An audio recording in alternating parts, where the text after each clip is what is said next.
Millennial Naturals Kitty Cartel will have you addicted to how clean, balanced, and refreshed your kitty will feel after using their Kitty Crack Foam Wash. And their Kitty Crack Coke Soap will have you obsessed with how much it soothes itchiness and dryness and eliminates over sweating. Head to millennialnaturals.com to feel, smell, and taste better with their Kitty Cartel products. Oh, and one last thing. Tasha K's Kitty is spreading a little love to you with my coupon code Tasha K to help you save a little coin on your kitty for your next day. I mean, that's a long time because your brother, who you know or once knew, is totally different now. Is in a different stage of his life. What would you say the initial breakdown really was after sitting back, watching things unfold the way that they did? Would you say that it had to do with him not allowing you to be a star, or was it something much deeper now when you look at it? Well, when I sit back and I really look at it and knowing what's going on now and the things that I have unraveled, just being around different people and they showing me different things, I honestly think that my brother was protecting me from this industry to a certain degree. And what I mean by that is it's so many snakes, it's so many sharks, it's so many different type of things that's out there that most people just think that if I become a star, if I sign a deal and I get with a record label, then I'm good, you know. But the behind the scenes is what they don't see. And God has blessed me to be fortunate to be able to see behind the scenes before actually getting there. So I think that Robert knew that there was a lot of things going on in this industry, and he probably wanted to keep me away from it. But I probably didn't take it that way in the beginning because I didn't know, and he probably didn't know. But it's as far as him being in the industry and me knowing and identifying my brother, I know him better than anybody, like he know me better than anybody. He know when I'm angry. He know when I say things out of anger, you know.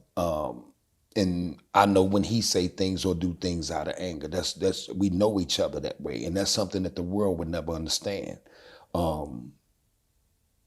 was able to see different things, and I think Robert been knowing this a long time, and that's why the situation is what it is now with people setting them up, people doing them wrong, they stealing from them, and that's what made me come to the realization of this beef that we supposed to have. I put that to the side because my brother's life is on the line. It's not a game. It's not a joke. This is real life.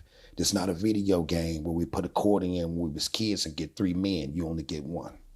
I do want to be clear for the viewers that are watching, because I'm sure they're going to say, well, you were the one that wanted to see him go to jail. It was you. You know how people will say just because you sit down with someone like me who has done conflicting reports on your brother. But I'm open enough and non-biased enough to allow people who are at different at a difference of opinion to sit down and share their opinion without us having to go back and forth. You are an adult. You're entitled to your own opinion. And I appreciate that me and you have come to an understanding that, you know, regardless of how I feel or the things that I've said, you know, you're going to utilize the platform to get your message across. And so with that being said, like, how would you, it's kind of hard to really put this into perspective. Getting back to the question that you just said, when it comes to people. Okay. People don't have no place to put me when I leave this earth. So I don't care about them. I'm just being honest. At the end of the day, the bottom line is that's still my brother. Mm-hmm. That's not an enemy on the streets. And people saying that I did something to put him where he's at. Mm-hmm. You know, a lot of things that I said out of anger. I was immature. Now, how many people can stand up and be a man or a woman and admit when they wrong? Yeah. Okay? Not many. So that's what I have to say about them people that need to check their situations with their families and their friends and the people that love them and the people that they say that they love. They need to check their situations at the door with their mistakes that they made. That's the problem with our people right now. That's the problem with people, period. No one wants to stand up and be accountable for them being wrong. That's the problem with the world. Nobody want to be wrong. They point the finger at everybody else. Now, when you say snakes, what do you mean by snakes or people stealing money from him? What do you mean by that? I mean, there was a lot of people, management,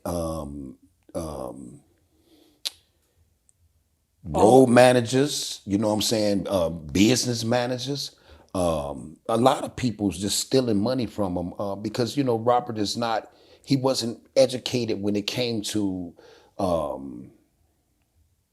reading and writing and things of that nature. So they took advantage of that and they knew it. They knew he was a genius when it came to him writing songs because he write from here. He don't write from here. So they took advantage of that. They took advantage of him not being wise enough to be able to read a contract or even sometimes get a contract looked over.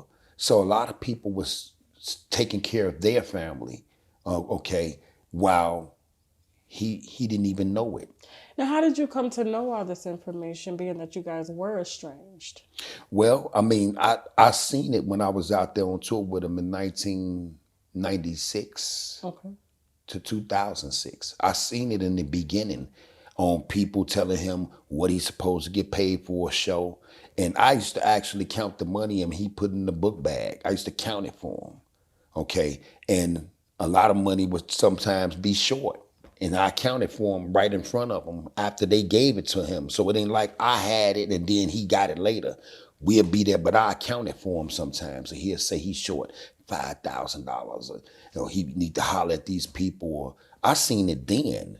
But of course, the bigger he became, the more money that he made, the more famous he became, the bigger the theft came. The bigger, the more money that they start stealing, the more things they start doing to him. And that was another reason that we used to get into it as well.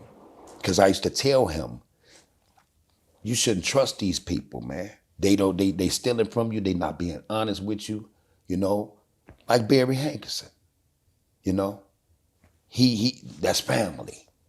So Robert started replacing people that was not family to be family, but they was the wrong people to do that with. But I'm seeing it. Everybody that was out there seeing What it. sort of things did Barry Hankerson do? And we're, of course, we're talking about Aaliyah's uncle. Right. Okay. What was that relationship like, and what did you see given your time with him? Well, I seen Barry was a mind doctor. And what I mean by that is, you know, I think he taught psychology at a college for a little while. And he was able to really get in Robert's head. And, you know, like if Robert wanted $250,000, for example, for a show, Barry made it happen. So if Robert wanted this off a deal, Barry made it happen. But what Robert didn't see is if Robert wanted 250, Barry would go for 500. So, you know, of course he's supposed to get paid for being his manager, but he shouldn't get paid what the artists get paid. You understand? So he would go for more money, and Robert wouldn't even know nothing about it. Barry mentioned in a recent interview, because he's resurfaced since the anniversary of Aaliyah and has decided to restream her album, had the public thinking it was going to be new songs, but Barry doesn't have any jurisdiction over Aaliyah's unreleased records. And so that's why it was a restream of old records that had been done, because from what I